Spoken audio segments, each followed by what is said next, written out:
Hello and welcome to my channel. In this video I will show you how to play Niantic's game Ingress and how to submit real-life locations to turn into portals.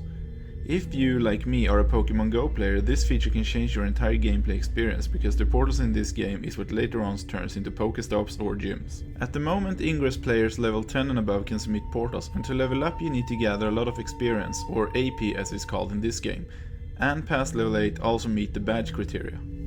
As a low-level player, what you want to do first is to hack a few portals, then find either portals of your faction color or neutral ones, like here, and start putting out your Resonators. You can put out as many level 1 Resonators as you want, but higher level Resonators are limited to 1 or 2 per level. To get a portal with only level 8 Resonators with higher defense, you need other players' help. The higher level of the total Resonators on the portal, the better items you hack from it, assuming your level is high enough. Once you own a portal you can add modifiers to it too. 2 modifiers can be put out per player. Shields are the most important as they protect the portal from attacks, but any mod you add to a portal gives you AP which you will want to level up. If you really want to maximize the items you get from a portal, don't just click the hack button but hold it. This will bring you to a minigame where you need to match patterns. Every pattern you get right gives you an AP bonus and also a bunch of extra items. If you get all patterns right, you will also get bonuses based on your time solving it. Doing this kind of hacking is crucial if you want to level up fast. If you rewind to the start of the hacking session in this video, you will see that I drew a small up arrow before the hacking sequence. This will increase your chance of getting a portal key, which are the cornerstones of this game. I really recommend doing this at all times. The first window you see here is the normal loot, the rest is the bonus from doing the glyph hacking instead. As you can see, the difference is huge. Portal keys are added to your inventory window and are used to keep track of portals you have access to. They're used to link portals together and also to remotely heal your portals during attacks or when time has decayed them. The green bar at the top of the game window shows how much energy XM you have left. All actions require XM to be performed, and when XM runs out you cannot do anything. You can either click the recharge button to heal all Resonators slightly or hold it to use as much XM as possible to do massive healing, or click each Resonator to heal them individually. The XM bar can be refilled by walking into the white dots you see all over the world or by using the power cubes from the inventory. You get these from hacking. These power cubes recharge a lot of XM compared to walking, so use this often. I didn't know these existed at the start, so I had to walk all over to refill XM and that took forever, so keep these cubes in mind as they make the game a lot easier. Recharging Resonators also gives a small amount of AP for each click, so doing a lot of smaller clicks is preferred at the start of the game to level up faster. Once you get some levels, this is pointless because you get really small amounts from doing this. The game features many different item types. Containers that can hold keys so they don't take up inventory slots, and gear containers for sorting your equipment.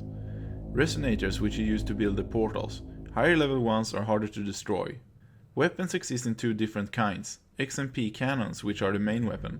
It spreads a lot and does more damage closer to center to attack, but damage is average. Ultra strikes focus one beam in a small area and deal tons of damage. These are best used to remove enemy shields from portals. To attack enemy portals, you hold the finger on the screen to bring up the quick menu and choose Fire XMP. This will let you choose between the area strikes and focus strikes. You can only use weapons you have the level for, so when you are level 5 for example, you cannot use level 6 strikes. Bringing down a level 8 portal at level 1 is more or less impossible. Not only does it take ages, but attacking enemy portals also drains your XM reserves, making you run out of energy. For that reason, the best tactic early on in the game is to attack weak Resonators or take over neutral grey portals you find sometimes, or link existing ones of your own faction together. Also note that while attacking a portal, holding down the attack button brings up a circle. If you release when the circle is in the middle, you get a 20% attack bonus. This is really important on higher levels. A destroyed enemy portal goes neutral and can be taken over. The first Resonator placed on a neutral portal gives a lot of AP and counts as a portal capture, but placing the other Resonators also gives good AP. Once all 8 Resonators are in place, you can link the portal together to another portal you own a key for. Links always go outwards, so you can only send links to another portal, not to the one you currently stand on. This will remove the key to that portal, which is why key farming is really important. The goal of the game is to form triangles of these portals, and each triangle creates a minefield. The 2 factions constantly fight over who has the most mine units. Creating these fields is the best way to level up, and it should be your primary focus whenever you can. Creating a field gives the same AP no matter the size, so creating as many small fields as possible is a priority if you want to level up fast. Making big fields gains more mine units however, and is better suited for max level players. To reach level 8 you only need to farm as much AP as possible, but level 9 and upwards also require you to get a certain amount of bronze, silver and gold medals, and even further down, platinum and onyx. However, gold medals is the highest you need to be able to submit new portals. Some medals are a nightmare to earn and others are earned relatively quick. The game features player-made missions and you only need to do 100 of these to get gold. Other medals require you to travel 300 kilometers or to hack a certain amount of total portals or unique portals. There are many guides online on how to get the easiest ones done as fast as possible. If you're having trouble finding portals to link or capture, Niantic has an official Ingress intel map you can use to check out your neighborhood. Traveling to a bigger city with many broken or unlinked portals saves you a lot of time and helps you level up a lot faster, so checking out this map before traveling somewhere is a huge recommendation. Needless to say, this map is crucial if you want to make gigantic fields as well. Just remember you cannot make fields if other fields or links block your way. If you're running out of XM energy, you can also recycle items from the inventory to gain more energy. This is a good way to get use of otherwise useless items. You can even recycle portal keys you have too many of. The level for portal submission changed at periods, but at the moment of this video's making, level 10 is the requirement to submit. Once you hit the required level, you get access to a new button called New Portal if you hold a finger while aiming at an empty spot. This brings you to a submission menu where you add name, photo and description. If your candidate exists on Google Street View, your chance of success is greatly enhanced. All portals submitted are reviewed by other players. This sadly means that faction wars and unfamiliarities with portal destinations get some good portals denied for no apparent reason. However, you get 7 new portals every 2 weeks, so resubmitting them is always an option.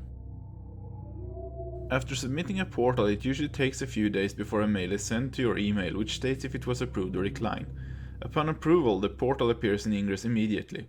Conversion into Pokemon Go can take a few days or weeks, or they might never be made at all. I hope this video inspired some people to go out there and play Ingress. I by myself managed to get 4 new portals up in my neighborhood and 3 of them turned into new Pokestops a few days later. 10 people could have made even more. Remember to take good pictures and write good text when you create portals. Also don't put them too close to each other. 1 scanner circle length is a good distance and increases chances of them to appear in Pokemon Go.